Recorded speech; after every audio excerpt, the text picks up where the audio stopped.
أعوذ بالله من الشيطان الرجيم.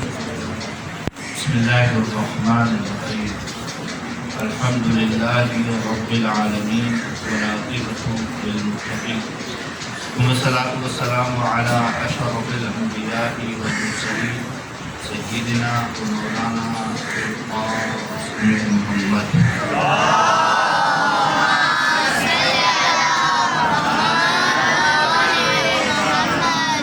وآله الطيبين الطاهرين، لا سيما بقية الله الأعظم روح وأرواح العالمين على تراب دمه الفداء، واللعن الدائمة على أعدائهم أجمعين من يومنا إلى قيام الدين.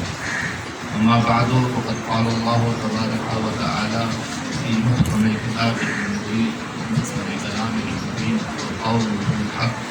بسم الله الرحمن الرحيم. وما خلقت الجن والإنس إلا ليعبدون. درود پر دیجیے محمد و آل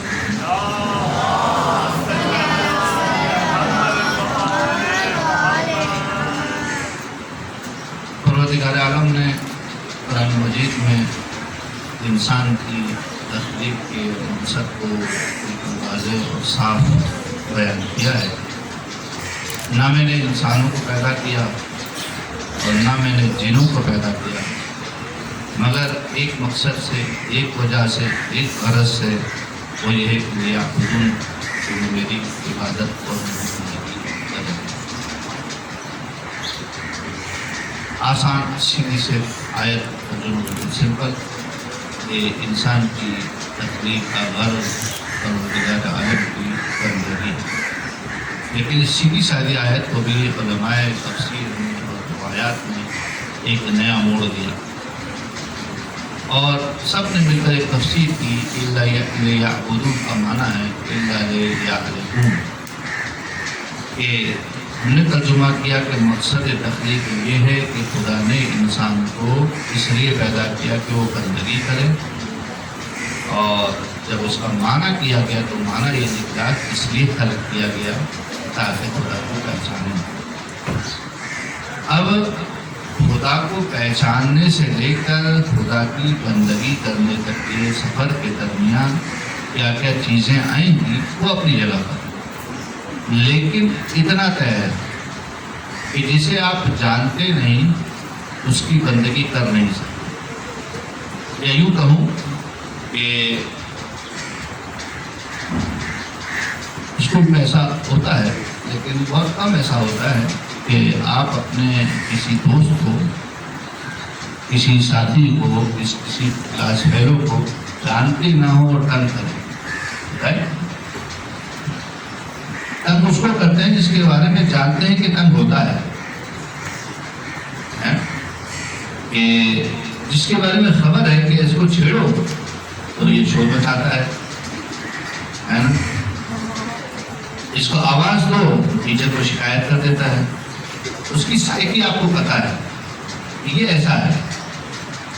اچھا، اسی کو تنگ کیا جاتا ہے. تو حقیقت میں جو تنگ کرتے ہیں وہ تنگ کرنا بھی اس معرفت کی وجہ سے ہے، شناخت کی وجہ سے، کیونکہ آپ اس کو جانتے ہیں. ایک ایسا ہے کہ جس کے بارے میں آپ جانتے ہیں کہ اس کو اگر تنگ کیا تو رسپانس نہیں آئے گا. یہ بالکل ایسا ہی ہے جیسے جناب ریت پر آپ نے جنابی ٹینس کی بال کو پھینک دیا تو کیا ہوتا ہے، رسپانس نہیں آتا، وہی وہ بال جو ہے وہ دب جاتی ہے. اس کو بھی جانتے ہیں جس کو تنگ نہیں کر رہے، اور اس کو بھی جانتے ہیں جس کو تنگ کر رہے ہیں.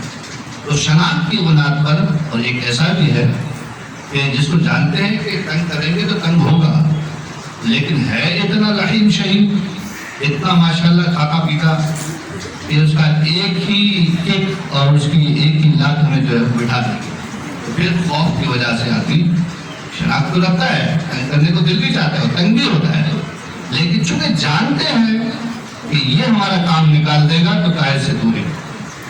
تو بس 3 قسم کی مثالیں آپ کے سامنے آ چکی ہیں کہ اپنے دوستوں میں، اپنے عزیزوں میں، اپنے محلے میں ہم کبھی کسی کو چھیڑنا چاہتے ہیں، تنگ کرنا چاہتے ہیں، تو وہ تنگ کرنا اور چھیڑنا بھی شناخت کی بنیاد پر، پہچان کی بنیاد پر ہے. مجھے کیا سمجھتے ہیں اور جو ہمارے ذہن میں اس کی شخصیت کا عکس ہوتا ہے، جو اس کا ہمارے ذہن میں اسکیچ بنا ہوا ہوتا ہے، ہم اس کے مطابق اس کے ساتھ بہیو کرتے ہیں. یا تو جناب علی اس کو تنگ نہیں کرتے، کہتے ہیں کہ تنگ کرنے کا کوئی فائدہ نہیں، یا اسے تنگ کرتے ہیں اور بار بار کرتے ہیں، اور یا ایک ہی مرتبہ تنگ کرتے ہیں، اس کے بعد پھر چراغوں میں اندھیرا تھا کہ اس کے بعد جو حشر ہوتا ہے، اس کے بعد ہم ہمت نہیں کر پاتے کہ اب اسے تنگ کریں. تو بنیادی طور پر کسی بھی عمل سے پہلے کسی انسان کے ساتھ بھی کوئی ہم رویہ اختیار کریں تو اس رویے سے پہلے جو چیز ہمارے پاس ہے وہ ہے شناخت، وہ ہے معرفت. معرفت ہوگی تو خود بخود وہ نتیجہ اور وہ رویہ ہمارے ساتھ رونما ہو جائے گا جو ہم چاہتے ہیں، جو ہماری خواہش ہے. بعینی کی بات پروردگار عالم کی ذات کے ساتھ ہے کہ اگر انسان خدا کی ذات کو پہچانے، اس کی ذات کو سمجھے کہ وہ کیا ہے، اس کی قدرت کیا ہے، اس کی طاقت کیا ہے، اس کا علم کیا ہے، اس کی مخلوق کیا ہے، اس کا علم کیا ہے، وہ کتنا جلدی ناراض ہوتا ہے، وہ کتنا جلدی راضی ہوتا ہے. اگر جتنا ہم یہ پہچانیں گے اتنا زیادہ ہماری جس کو کہتے ہیں کہ جو اندر کی انسان ہے، ہمارا نفس ہے، وہ پروردگار عالم کی جانب خود بخود عبادت کے لیے راغب ہو جائے گا. کیونکہ انسان جب یہ پہچانے گا کہ کچھ بھی نہیں تھا، میری کوئی حقیقت بھی نہیں تھی، لیکن مجھے بے وجہ بے غرض مجھ سے کچھ چاہے بغیر اس نے مجھے پیدا کر دیا. چلیں جی، پیدا کر دیا، میں عدم سے وجود میں آیا، نہیں تھا تو ہو گیا. پروردگار عالم کا احسان تھا، لیکن اس احسان میں بھی خدا نے بڑا احسان کیا کہ مجھے نہیں سے ہونے میں بنانے، مجھے پتھر نہیں بنایا، مجھے پیڑ پودے میں تبدیل نہیں کیا، مجھے حیوان نہیں بنایا، مجھے چرند پرند نہیں بنایا، مجھے جناب حشرات الارض کی صورت میں نہیں بنایا، اور مجھے ڈائریکٹ خلقت انسان کے روپ میں پیدا کیا. تو یہ پتھر بھی موجود ہے، اور درخت بھی موجود ہے، یہ چرند پرند بھی موجود ہے، پیڑ پودے بھی موجود ہیں، حشرات الارض بھی، وہ سب موجود ہے. پروردگار عالم میں ہمیں جو وجود بخشا، وہ کون سا وجود بخشا؟ وہ وجود انسانی بخشا، جس کے بارے میں خود سند دی کہ وَلَقَدْ خَلَقْنَا الْإِنسَانَ بِأَحْسَنِ تَقْوِيمٍ، کہ ہم نے انسان کو بہترین اندازے میں پیدا کیا. تو عرض یہ کرنا چاہ رہا ہوں کہ جتنا زیادہ خدا کو پہچانیں گے، جتنا زیادہ خدا کے بارے میں جانیں گے، اتنا زیادہ خدا کی عبادت کی طرف ہمارا دل جائے گا، اس کی طرف اتنا زیادہ مائل ہوتے چلے گا. امام سجاد، امام زین العابدین علیہ السلام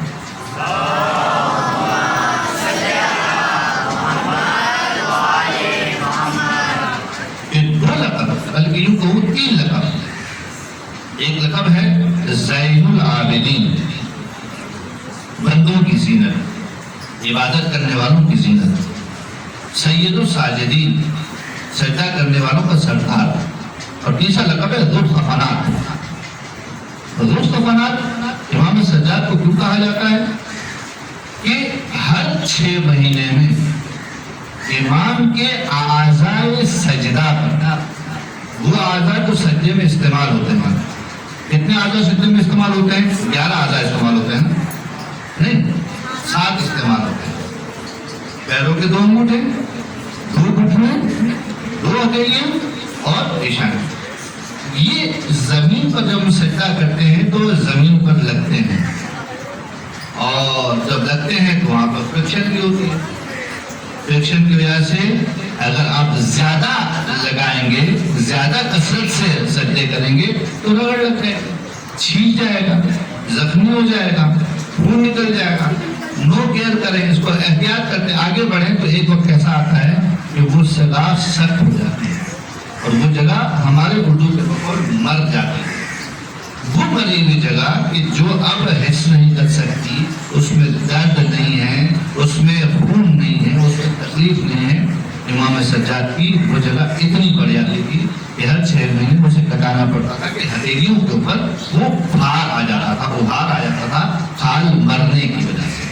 پیروں کے انگوٹھے پہ وہ خال مرنے کے لیے صورتحال پیدا ہو جاتی تھی، گھٹنوں پہ وہ صورتحال پیدا ہو جاتی تھی اور پیشانی پہ صورتحال پیدا ہو جاتی تھی، جس کی وجہ سے پھٹایا جاتا تھا۔ تو حقیقت میں یہ دو لقب جو آ رہے ہیں ہمارے پاس، ایک ہے لقب کون سا؟ سید الساجدین، دوسرا لقب ہے جناب ذوالصفنات۔ یہ ایک ہی لقب سے ملتی دو باتیں، یعنی کہ امام سجدہ کرنے میں اتنا زبردست ہے، سجدہ اس کوالٹی کا ہے کہ امام سید الساجدین، اور سجدہ اس کثرت سے کرتے ہیں کہ امام ذوالصفنات۔ دو چیزیں ایک ساتھ مل رہی ہیں۔ امام کے سید الساجدین علیہ السلام کی زندگی میں کیا مل رہی ہے کہ امام کثرت سے سجدے کیا کرتے ہیں، لیکن امام کا سجدہ ہوتا بھی بہت پرفیکٹ ہے، اور روایات میں ملتا ہے کہ امام سجدے میں ہے اور شیطان امام کو آزمانے کے لیے امام کے پیر کے انگوٹھے کو کھا رہا ہے، کاٹ رہا ہے، اور امام نو رسپانس۔ یہ جو شیطان کو امام کا نو رسپانس ہے، یہ بھی شناخت کی بنا کہ وہ امام کی طرف اذیت، آزاد، تکلیف سب کو دے رہا ہے، لیکن امام شیطان کی حقیقت کو جانتے ہیں کہ اتنا مست ہے کہ اسے عبادت خدا میں ویلیو دینے کی ضرورت ہے۔ جب میں سجدے میں ہوں، بندگی میں ہوں، تو پھر جناب عالی اس کو کاٹنے دو، مسئلہ نہیں ہے، یہ مطلب ہے یا نہیں؟ امام کو خبر ہی نہیں ہوئی کہ وہ کاٹ رہا ہے۔ اب امام کی نماز ہماری نماز کی طرح تو ہے نہیں کہ یہاں ہم نے نماز کے لیے جناب تکبیرۃ الاحرام کہی اور وہاں پلاننگ شروع ہو گئی کہ نماز کے بعد کیا کریں گے،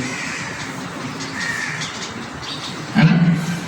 ہاں، یہ ضرور ہے کہ یہاں امام کی نماز ختم ہوئی اور وہاں پلاننگ شروع ہو گئی کہ اب کون سی نماز ہونے والی ہے، لیکن ہماری نماز کیا ہے کہ نماز شروع ہوئی اور ذہن ایکٹیو ہو گیا، سوچ رہا ہے اچھا ہاں نماز کے بعد جو ہے وہ چھٹی ہوگی نہیں ہوگی، آج کل تو پتہ ہی نہیں چلتا نا کہ کب اسکول ہوگی، کب چھٹی ہوگی، کب کرونا ہوگا، کب کووڈ ہوگا، خبر ہی نہیں ہوگی۔ اب جناب یہ نماز کے دوران مشغول ہے، پہلے اسکول آنا یا نہیں آنا پتہ نہیں، سندھ حکومت کا کوئی نوٹیفیکیشن آئے گا تو میں دیکھیں گے، ایسے ہی کہتے ہیں نا، اچانک چھٹی ہو جاتی ہے تو اسکول میں ڈال ہوتا ہے، اور کیا پلاننگ ہو رہی ہے جناب علی کہ نماز کے بعد کھانا کھانا ہے۔ پتہ نہیں باہر بہن والا جلدی ٹائم پہ پہنچے گا یا نہیں پہنچے گا۔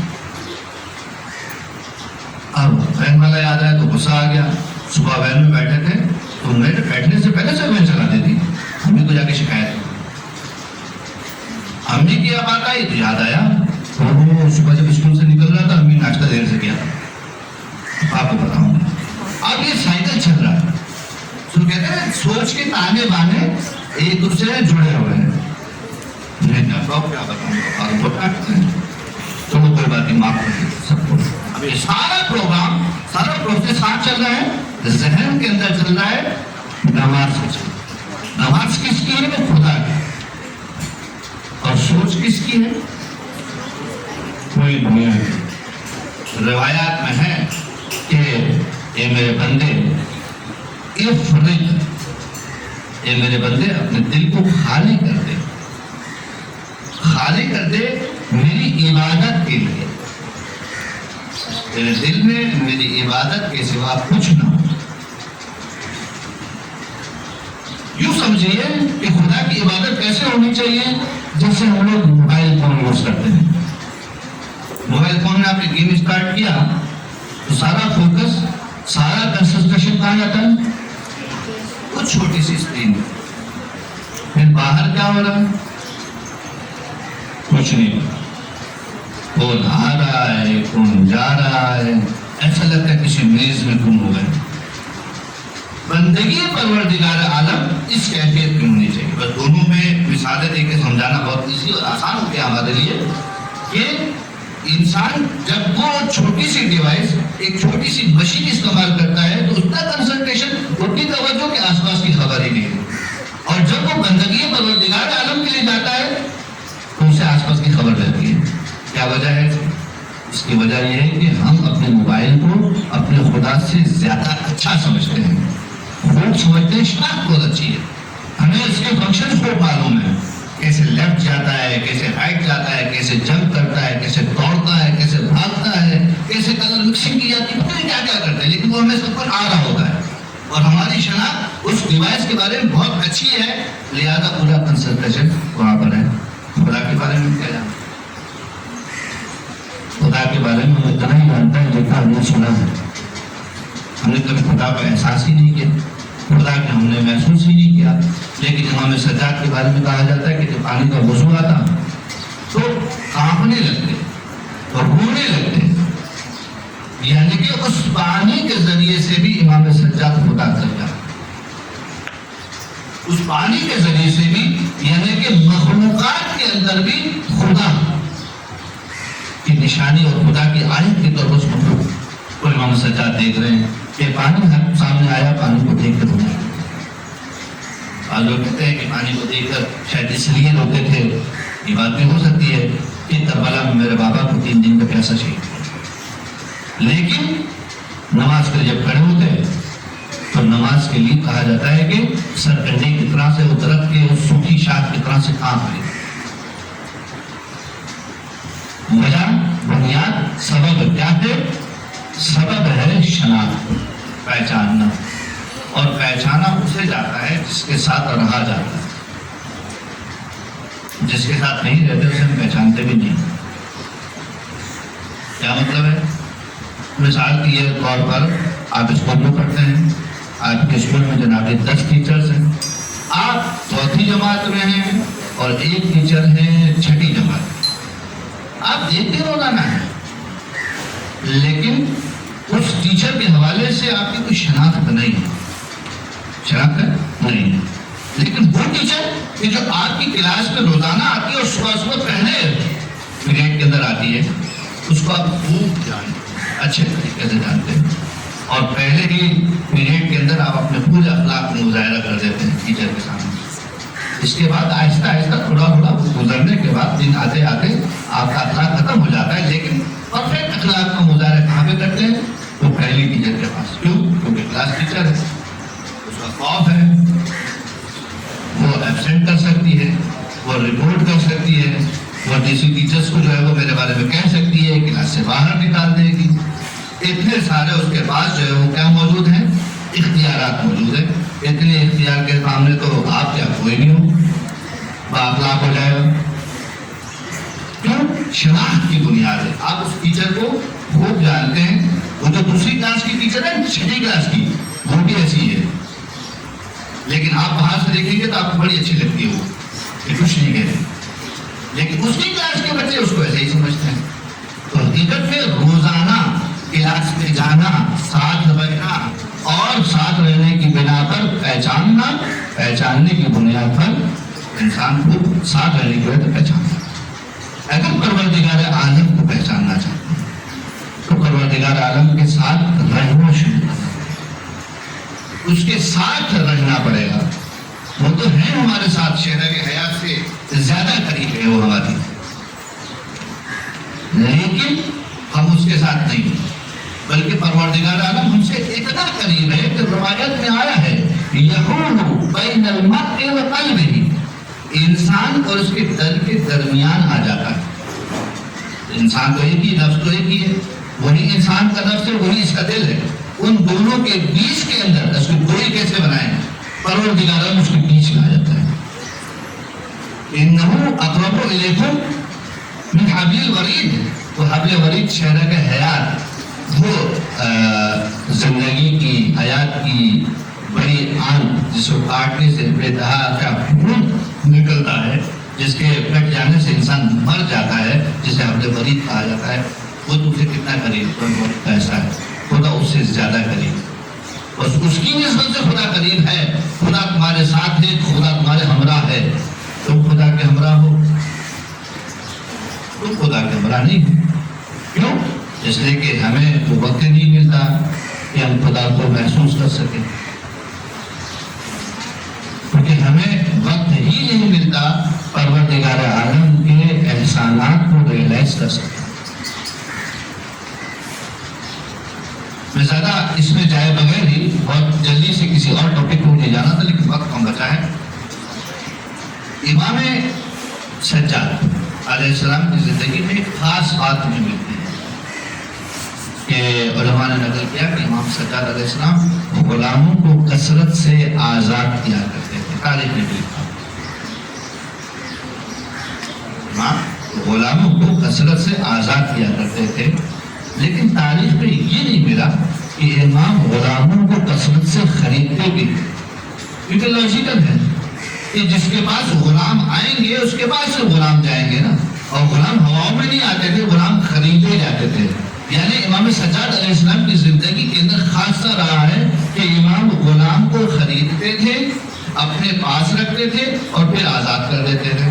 اس دو مرحلوں میں، خریدنے کے مرحلے میں اور آزاد کرنے کے مرحلے میں کیا ہوتا تھا، وہ روایت مختلف جگہ پر اس کی نشانیاں ملتی ہے۔ ایک مرتبہ کسی غلام کے ہاتھ سے ایک پانی کا تسلا گر گیا، ظرف گر گیا امام کے بچے کے سر پر اور بچہ زخمی ہو گیا، یا بعض روایت کے مطابق زخمی مر گیا، بہت مبتلا ہو گیا۔ فوراً سے غلام نے امام کے سامنے قرآن مجید کی آیت پڑھ دی۔ غلام کون ہوتے ہیں؟ مسلمان تھوڑی ہوتے ہیں، غلام آتے ہیں دوسرے ملکوں سے، وہ کفر ہوتے ہیں، کافر ہوتے ہیں، خصوصیت حبشی غلام کہ جن کو بولنے کی تمیز نہیں ہوتی، ان کی زبان عربی نہیں ہوتی، وہاں سے آتے ہیں، خریدے جاتے ہیں، امام کے پاس آتے ہیں، تربیت اسلامی پاتے ہیں، اور ایسی تربیت اسلامی پاتے ہیں کہ ان کی زبان سے مختلف موقعوں پر قرآن مجید کی تلاوت، قرآن مجید کی تلاوت۔ اب اس نے تقسیم کی، گناہ کیا، امام سے کہتا ہے کہ خداوند متعال جو ہے وہ عازمین گیس کو غصوں کو کھاتی جانے والا کو بڑا ظاہر کرتا ہے، پسند کرتا ہے۔ امام کہتا ہے کہ میں غصہ پی گیا، پھر وہ کہتا ہے کہ پروردگار عالم جو ہے وہ معاف کرنے والوں کو پسند کرتا ہے۔ امام کہتے ہیں مجھے معاف کر دیا۔ پھر وہ کہتا ہے کہ پروردگار عالم احسان کرنے والوں کو پسند کرتا ہے۔ ہم نے آپ نے دیکھا ہوا نا، بار بار سنا ہوا واقعہ ہے، تو امام کے سامنے وہ آیتیں پڑھ رہا ہے، یہ کون آدمی آیتیں پڑھ رہا ہے؟ یہ مسلمان نہیں ہے، مسلمان کے گھر میں پیدا نہیں ہوا ہے، بلکہ یہ ابھی امام کے پاس آیا ہے اور کچھ دن امام کی صحبت میں رہا ہے۔ اس دن جو امام کی صحبت میں رہا ہے اس نے کیا کیا ہے؟ امام کی تربیت کی وجہ سے دین اسلام کے اتنا قریب ہوا ہے کہ قرآن مجید کی آیتوں کو سمجھ بھی رہا ہے، تلاوت بھی کر رہا ہے، اور صحیح موقع پر کس جگہ پہ کون سی آیت کی تلاوت کرتی ہے۔ ایک امام کے زمانے میں ایک شخص ہے، سعید بن مسیب، مدینہ کا رہنے والا ہے، تاکہ مدینہ میں کسی زمانے میں قحط پڑ گیا، تو لوگ جو ہے وہ، میں دیکھا کہ مدینے کے اندر ایک میدان میں لوگ ادھر ادھر بھاگ رہے تھے اور کوشش کر رہے تھے کہ نماز استسقاء پڑھیں، وہ نماز کی جس کے پڑھنے سے پروردگار بارش برساتا ہے۔ تو انہی کے درمیان میں نے ایک حبشی غلام کو دیکھا، وہ بھی ادھر بھاگ رہا تھا، لیکن پھر اس کے بعد اس نے ایک راستہ بدل دیا، کوئی پیلے پہ جا کر کھڑا ہو گیا۔ میں نے کہا کہ سارے لوگ ایک طرف، یہ حبشی غلام ہے کون، یہ پیلے پہ کیوں چلا گیا؟ میں اس کو پیچھے بھی چلا گیا، جب میں نے دیکھا تو یہ زیر لب کچھ پڑھ رہا۔ اب اس کے جیسے ہی اس کے لبوں کی جنبش بند ہوئی ہے، آسمان پہ بادل آنا شروع ہو گیا۔ میں نے بھی آسمان پر بادل دیکھے، اس نے بھی آسمان پر بادل دیکھے، اور آسمان پر بادل دیکھتے ہی وہ سجدہ شکر ہو گیا۔ اب وہ سجدہ شکر سے کھڑا نہیں ہوا تھا کہ بارش شروع ہوئی، اور بارش ایسی ہوئی کہ ہمیں بہہ جانے کا خوف ہونے لگا، لیکن اس میں میں نے اس غلام کو نہیں چھوڑا۔ کیسے بولا کہ حبشی کیا ہے؟ میں اس کے تعاقب پہ لگا رہا ہے، کہاں جانا ہے؟ یہ مدینے کی گلیوں سے ہوتا ہوا سیدھے سید و ساجدین امام زین العابدین علیہ السلام کے گھر پہ داخل ہوا۔ میں اپنے گھر چلا گیا، بارش ہو رہی تھی۔ اگلے دن دوبارہ آیا، امام کی خدمت پہ عرض ادب کی، سلام کیا اور کہا کہ مولا میں آپ سے آپ کا ایک غلام خریدنا چاہتا ہوں۔ تو مجھ سے خریدنا کیوں چاہتے ہیں؟ ایسے ہی لے جاؤ، یہ سخی کا گھرانا۔ یہ امام کے پاس آیا ڈیل کرنے کے لیے، اور کہتا ہے کہ مجھے آپ کا غلام خریدنا ہے۔ کہا خریدو کیوں، لے جاؤ، سب کون سا غلام چاہیے؟ سارے غلام کو حاضر کر دیا، میں نے ایک غلام کو دیکھا، کوئی نظر نہیں آیا جس کی تلاش میں تھا میں کہ جس مجھے لے کے جانا۔ کہا وہ تو نظر نہیں آ رہا جس کی تلاش میں آیا۔ کہا کوئی اور رہ گیا ہے؟ بتایا گیا کہ ایک غلام لے گیا، کہا اس کو غلام کو بلایا گیا تو یہ وہی تھا۔ میں نے کہا کہ جی اسی کی تلاش میں۔ تو امام نے اس غلام سے خطاب کر کے کہا کہ دیکھو بھائی، آج سے سعید بن مسیب تمہارا مالک ہے اور تم اس کے ساتھ جاؤ۔ یہ جملہ سنتے ہی اس غلام کے چہرے پہ جو شادابی تھی، جو رونق تھی، جو قرابت تھی، وہ زندگی میں تبدیل ہو گئی، اور وہ میرے پاس آیا اور کہنے لگا کہ میں نے تیرا کیا بگاڑا تھا؟ کہ تو نے مجھ میں اور میرے آقا میرے مولا کے درمیان جدائی ڈال دی. ساتھ رہنے سے معرفت پڑتی ہے نا. میں نے تیرا کیا بگاڑا تھا کہ تو نے مجھ میں اور میرے آقا کے درمیان جدائی ڈال دی, فرق ڈال دیا. تو میں نے بتایا کہ میں نے تمہاری کرامت دیکھی ہے, میں نے تمہاری کرامت دیکھی ہے کہ تم مدینہ میں دعا کرنے گئے تھے, تمہاری دعا سے بارش ہوئی, اس لیے بھی تمہیں اپنے ساتھ رکھنا ہے. یہ جملہ سننا تھا. اب جو چہرے پہ زردی تھی ایک مرتبہ تو زور سے چلایا, ہاتھوں کو بلند کیا, پروردگار عالم کی میرا اور تیرا راز تھا. پروردگار عالم کی میرے اور تیرے درمیان راز تھا, تو نے راز کو افشا کر دیا, جی کے کیا کروں. ایک امام سجاد علیہ السلام کی جدائی اور اس پہ افسوس ہے, اور ایک افسوس اس بات پر ہے کہ خداوند مطالعے سے مستجاب دعوات قرار دیا ہے, اس کی دعا سے بارش برساتا ہے, اور وہ نہیں چاہتا کہ لوگوں کو پتا چلے کہ میرے پاس یہ کمال ہے, اور خدا سے شکوہ کر رہا ہے کہ پروردگار عالم میرا یہ راز فاش ہو گیا, اب جی کی کیا کروں. زمین پہ تڑپنے لگا, سارے غلام اس کو دیکھ کر رونے لگے. مجھ سے برداشت نہیں ہوتا, میں امام کا گھر چھوڑ کر اپنے گھر واپس آیا. کچھ دیر کے بعد میرے پاس امام کا ایک پیغمبر آیا اور پیغام لے کر آیا کہ اگر تم اپنے ساتھی کی نماز جنازہ میں شریک ہونا چاہتے ہو تو اس کا جنازہ تیار. خدا کے ساتھ معاملہ اور امام سجاد کے ساتھ معاملہ, دو معاملے آپ دیکھیے. اس ایک شخص میں کمال آیا ہے, وہ ایک حبشی غلام. ہم کہتے ہیں کہ امام علیہ السلام غلاموں کو کثرت سے آزاد کرتے تھے. اس کو تھوڑا الٹر اور امین کر کے جملہ بہتر کرنے کی ضرورت ہے کہ امام سجاد علیہ السلام کثرت سے غلاموں کی تربیت کر کے انہیں آزاد کیا, اور تربیت انسانی اور تربیت اسلامی اتنی کمال کی تربیت. ان دونوں جگہ پر جو دونوں پہلو ہیں, حقیقت میں جو یہاں پر رابطے کی بات ہو رہی ہے, امام کے ساتھ رہنے کی بات ہو رہی ہے, خدا کے ساتھ رہنے کی بات ہو رہی ہے. بس جتنا زیادہ ہم اپنے آپ کو خداوند متعال کے ساتھ محسوس کریں گے, جتنا زیادہ ہم اپنے آپ کو زمانے کے امام کے ساتھ محسوس کریں گے, اتنا ریلیشن, اتنا رابطہ ہماری جانب سے مضبوط ہوتا جائے گا. کیونکہ وہاں سے تو پہلے ہی یہ رابطہ بہت زیادہ قوی ضرورت پڑتی ہے.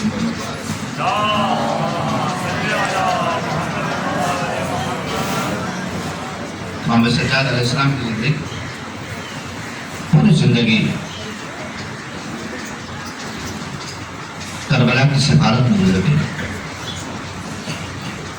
کربلا کی مصیبتوں کو بیان کرنے میں گزر گئی. مسلم جساس کہتا ہے کہ کوفہ میں جب مجھے خبر ملی کہ حسین ابن علی کا سر لایا جا رہا ہے, کہ خاندان والے آنے والے ہیں, تو میں دارالامارہ کے پیچھے سے ہوتا ہوا دیکھنے آیا کہ قافلہ کیسے آ رہا ہے. میں نے دیکھا کہ قافلے کے آنے کی کیفیت یہ تھی کہ کچھ اونٹوں پر کچھ بیویوں کا سوار کیا گیا تھا. ان کے آس پاس نیزوں کے سر بلند تھے, اور ایک نیزے پر میں نے مولا حسین کے سر کو بلند دیکھا, اور ہوا کے جوش پر وہ سر لہرا رہا تھا, کبھی دائیں جاتا تھا کبھی بائیں جاتا تھا. اسی بیچ میں میں نے سید سجاد کو دیکھا کہ وہ ایک بے پالان کے اونٹ پر بیٹھے ہوئے تھے, ان کے پیروں سے خون رس رہا. خاص روایت کا جملہ ہے کہ ایک بے پالان کے اونٹ پر بیٹھے ہوئے تھے, اور ان کے پیروں سے خون جا بجا, پنڈلیوں سے خون جا بجا رس رہا تھا. یہ ایک روایت ہے. ایک اور روایت منہال کہتا ہے کہ شام میں سید سجاد سے ملاقات ہوئی اس خرابے کے باہر جہاں سید سجاد کو قید کیا گیا تھا. میں وہاں سے گزر رہا تھا, سید سجاد اس خرابے سے باہر نکلے تو میں نے دیکھا کہ سید سجاد کے پیروں میں بیڑیاں تھیں, ہاتھوں میں ہتھکڑیاں تھیں, گلے میں توق تھا, اور ہاتھ گلے سے جڑے ہوئے تھے. میں نے دیکھا کہ سید سجاد کے پیروں سے خون رس رہا تھا. کوفہ کی کیفیت بھی آپ کے سامنے ہے, شام کی کیفیت آپ کے سامنے ہے, لیکن اتنا درد, اتنی تکلیف, اتنا رنج, اتنا علم سید سجاد نے کوفہ میں بھی برداشت کیا, شام میں بھی برداشت کیا. لیکن جب امام سے کسی نے پوچھا کہ مولا آپ یہ بتائیے کہ آپ کو سب سے زیادہ مشکل کہاں پیش آئی؟ سب سے زیادہ بڑا وقت کہاں تھا؟ تو میرے مولا نے جواب دیا الشام الشام الشام۔ مولا شام میں ایسا کیا تھا؟ ارے شام میں ہمارے دشمنوں کے گھر تھے، ہمارے چاہنے والے نہیں تھے، ارے بیویوں کے سروں پر چادر نہیں تھی، ارے پینے کے لیے پانی نہیں تھا، کھانے کے لیے غذا میسر نہیں تھی، ارے حالت یہ تھی کہ جب بھی ہمیں بلایا جاتا تھا ایسا لگتا تھا کہ ابھی ہمارے قتل کی باری آنے والی ہے۔ ارے شام کے اندر ہمیں اس زندان میں رکھا گیا تھا کہ جس کی دیواریں ہر دم گرنا چاہتی تھی، اس کی چھت نہیں تھی کہ جب ہم دھوپ میں آرام کر سکتے تھے۔ مولا سید سجاد، آپ نے کربلا بھی دیکھی، آپ نے کوفہ بھی دیکھا، آپ نے شام بھی دیکھا، آپ نے تو ساری مصیبتیں جھیل لی۔ مولا سجاد، جب آپ کی شہادت کا وقت آیا، آپ مدینہ میں تو تھے نا، آپ کے ارد آپ کے چاہنے والے تو تھے نا۔ مولا سجاد، آپ کے ارد گرد آپ کے دشمنوں کا گھیرا تو نہیں تھا نا، تلواریں نکلی ہوئی تو نہیں تھی نا۔ مولا آپ کا جنازہ تو بڑی شان سے اٹھا تھا۔ مولا کربلا میں تو آئیے، مولا دیکھیے کربلا میں کیا ہو رہا ہے۔ مولا آپ تو بستر پر ہیں، آپ تو بیمار ہیں، لیکن آپ کو آپ 3 دن کا پیسہ بابا، ارے اس کو پشتے گردن سے ضرور کیا۔ ارے آقا، آپ کو تو کفن بھی دیا گیا، آپ کے اوپر تو کفن بھی چڑھایا گیا۔ کربلا میں تو آئیے آقا، آپ کو تو یاد ہوگا، آپ جب کربلا سے روانہ ہوئے تھے تو آپ کے بابا کا لاشا کربل کی زمین پر پڑا ہوا تھا، بے لباس لاشا تھا، بے کفن لاشا تھا۔ ارے کربل کی زمین آتی تھی، ریت آتی تھی، اور ریت آپ کی لاشوں پہ جمع ہوتی جاتی تھی۔ ارے آقا، آپ کو تو دفن بھی کیا گیا تھا نا، لیکن کربلا میں آپ کے بابا کو دفن نہیں کیا گیا۔